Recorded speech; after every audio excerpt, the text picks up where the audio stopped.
बच्चों, आज आपके हिंदी व्याकरण का दिन है। मंगलवार को आपके हिंदी व्याकरण की कक्षा होती है। हिंदी व्याकरण अब तक आपने अपने पाठ्य पुस्तक को अच्छी तरह से समझ लिया होगा। भाग 6 यानी कि कक्षा 6 की ये पुस्तक है। आइए बच्चों, अब मैं आपको पाठ 2 वर्ण विचार का रिवीजन कराती हूँ। बच्चों, किसी भी भाषा को सीखने के लिए सर्वप्रथम उसकी मूल ध्वनियों को सीखना आवश्यक है। जब हम बोलते हैं तो हमारे मुख से कुछ ध्वनियाँ निकलती है, जैसे तुम झूला झूलो। इस वाक्य के प्रत्येक शब्द को खंड करके अगर हम देखते हैं तो त प्लस उ प्लस म प्लस अ आता है ना। तो उपयुक्त प्रत्येक शब्द में कई ध्वनियाँ, इनके और टुकड़े नहीं किए जा सकते। यही ध्वनियाँ वर्ण कहलाती हैं। अगर आपको वर्ण की परिभाषा देने को कहा जाए तो आप क्या कहेंगे? भाषा की सबसे छोटी इकाई वर्ण कहलाती है। बच्चों, भाषा की सबसे छोटी इकाई क्या कहलाती है? वर्ण कहलाती है। वर्णमाला भाषा की ध्वनियों के व्यवस्थित वर्ण समूह को वर्णमाला कहते हैं। बच्चों, हिंदी में 2 प्रकार के वर्ण होते हैं, स्वर और व्यंजन। प्रथम स्वर होता है। स्वर वे वर्ण होते हैं जो बिना किसी अंतध्वनि की सहायता के बोले जाते हैं। इसका उच्चारण करते समय हवा बिना किसी रुकावट के मुख से बाहर निकलती है। हिंदी की वर्णमाला में कुल 11 स्वर हैं। अ, आ, ई, उ, री, ए, ओ और औ। बच्चों, स्वर 3 प्रकार के होते हैं, ह्रस्व, दीर्घ और प्लुत। ह्रस्व स्वर जिन स्वरों को बोलने में कम समय लगता है उसे ह्रस्व स्वर कहते हैं। ये संख्या में 4 होते हैं, अ, ई, उ और री। दीर्घ स्वर जिन स्वरों का उच्चारण करते समय ह्रस्व स्वर से दुगना समय लगता है उन्हें दीर्घ स्वर कहते हैं। ये संख्या में कुल 7 होते हैं, आ, ई, उ, ए, ओ और। प्लुत स्वर जिन स्वरों के उच्चारण में ह्रस्व स्वर से भी तिगुना समय लगता है उन्हें प्लुत स्वर कहते हैं, जैसे ओम।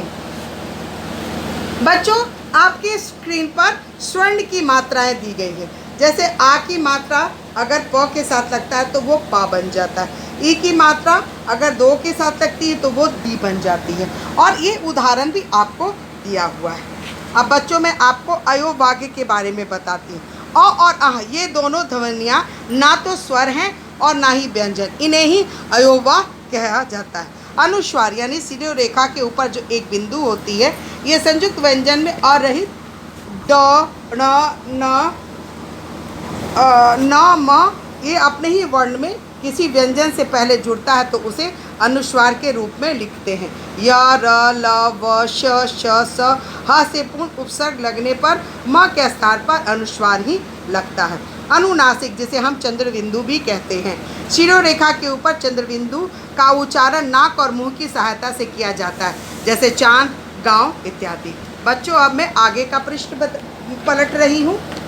अब मैं आपको विसर्ग के बारे में बताती हूँ। विसर्ग जिसमें 2 चिन्ह, 2 बिंदु लगे रहते हैं। बच्चों, इसका उच्चारण ह के समान किया जाता है और इसका स्वरूप 2 बिंदुओं के समान होता है। इसका प्रयोग प्रायः शब्द के अंत में किया जाता है और संस्कृत भाषा में इसका प्रयोग ज़्यादा होता है।